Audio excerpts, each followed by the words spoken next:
मिठा साईं सरकार की हालाते जिंदगी के बारे में कुछ आपसे गुजारिशात करना चाहते हैं। मोहम्मद अब्दुल गफार रहमतपुरी अल मारूफ हजरत पीर मिठा साईं सरकार सिंध के एक मखसूस तरीका जिक्र रखने वाले नक्शबंदी बुजुर्ग हस्ती हैं, जिनके हजारों पैरोकार और मोते के दीन गफ्फारी हजरात के नाम से सिंध के मुख्तलिफ इलाकों में फैले हुए हैं। आप एक मजहबी और इल्मी खानदान से ताल्लुक रखते थे। आपके वालिद माजिद मौलाना यार मोहम्मद साहब बड़े इल्मो फजल वाले थे। हजरत ख्वाजा मोहम्मद अब्दुल गफ्फार की विलादत पंजाब के इलाका मुल्तान जिला की तहसील शुजाआबाद में जलालपुर पीरवाला के करीब लंगर शरीफ नामी एक गांव में हुई। इब्तदाई तालीम आपने उसी गांव में अपने वालिद माजिद हजरत मौलाना यार मोहम्मद साहब से हासिल की। इसके बाद अरबी तालीम के लिए उच्च शरीफ हजरत मौलाना इमामुद्दीन साहब के पास चले गए। फिर वहां से आपने डेरा नवाब में आकर कुछ वक्त मौलवी निजामुद्दीन के पास भी गुजारा।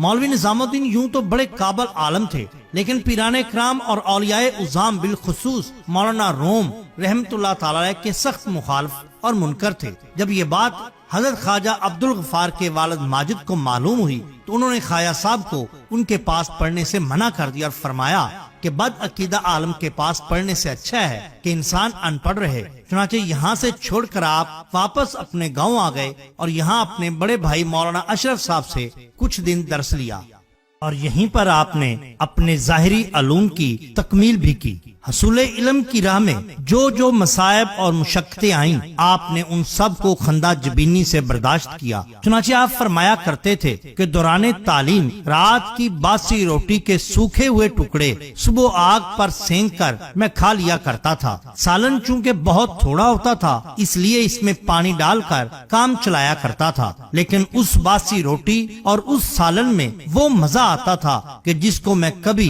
भुला नहीं सकता।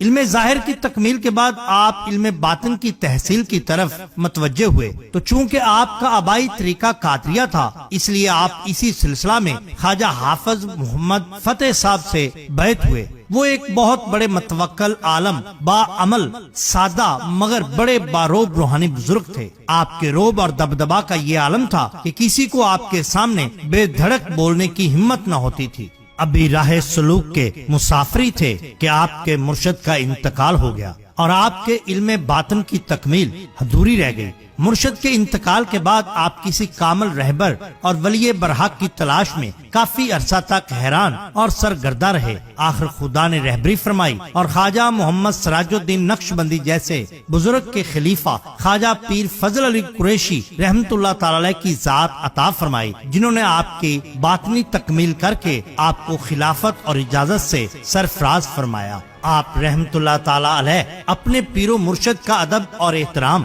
और उनसे मोहब्बत इस हद तक करते थे कि जिसकी मिसाल हमें शायद दुनिया में नहीं मिलती। पीर अब्दुल गफ्फार साहब ने अपने पीर ख्वाजा फजल अली कुरैशी रहमतुल्लाह ताला अलैह से इतनी मोहब्बत की कि अपना तमाम धन दौलत सब कुछ पीर के कदमों पर निसार कर दिया। बाग और जमीनों की वो आबाई मलकियत जो आपको विरसा में मिली थी, सब पीर के लंगर खाने के लिए वक्फ कर दी और खैरात कर दी। हत्ता कि अपनी बेटी भी पीर के निकाह में दे दी। और अदब का ये आलम कि पीर की दरगाह पर कभी आपने अपने पाँव में जूती नहीं पहनी। नाज़रीन इकराम, एक हम हैं कि जो अपने पीरो मुर्शद के नाम पर कुछ बांट भी नहीं सकते, हिस्सा भी नहीं डाल सकते, लेकिन ये शान है औलिया अल्लाह की कि क़ज़ाए हाजत के लिए दरगाह से बहुत दूर चले जाते थे। हत्ता कि आस्ताना मुर्शद के करीबो जवार की कोई मट्टी भी बतौर ढेले के कभी इस्तेमाल नहीं की। जब आप सिंध से अपने मुर्शद की खिदमत में हाजिर होते तो सैकड़ों आपके मुरीद आपके हमरा होते, लेकिन मुर्शद खाना के अदब की खातर किसी मुरीद को इजाजत न थी कि वो आपकी जूतियां उठाए या आपका पानी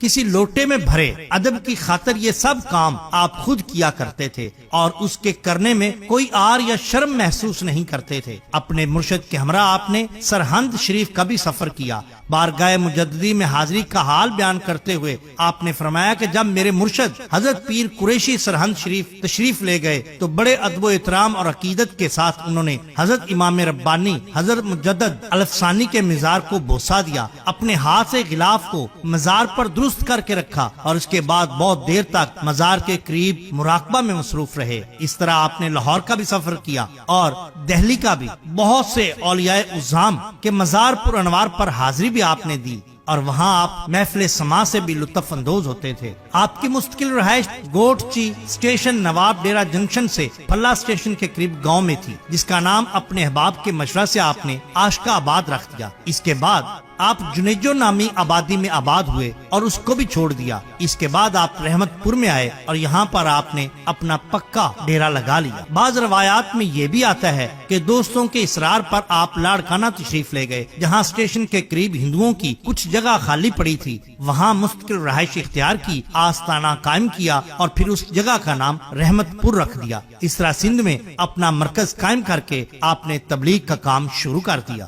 آپ رحمت اللہ تعالی علیہ نے فارسی، عربی، اردو اور سرائکی زبانوں میں بہت سی تصانیف کی، جن میں مشہور و معروف یہ ہیں: داستان عشق فارسی، منقبت شریف اپنے پیر کی شان میں اردو، رسالہ ورد القاری فارسی، بیاض فارسی اردو سرائکی، ملفوظات شریف خواجہ فضل علی قریشی رحمت اللہ تعالی علیہ اردو، رسالہ الفقہ عربی، کتاب مجمع الفوائد جن میں انتخاب مسائل تصوف از کتب مختلفہ ہیں، رسالہ انتخاب احادیث عربی۔ اس کے علاوہ آپ نے شاعری بھی کی، توحید، حمد، نعت، مناجات، منقبت، اصلاحی کام وغیرہ بطور شاعری آپ نے لوگوں کے سامنے پیش کی ہے۔ یہاں ہم آپ کا ایک واقعہ پیش کرتے ہیں۔ بیان کیا جاتا ہے کہ آپ کا ایک معتقد مصطفیٰ نامی شخص تھا، جو کہ پیشے کے اعتبار سے ایک بس کا کنڈکٹر تھا۔ بہت غریب آدمی تھا اور گھر بیوی بچوں سے بھرا ہوا تھا۔ جس بس کا وہ کنڈکٹر تھا، یہ بس کراچی سے بلوچستان کے علاقے تک جاتی تھی۔ ایک بار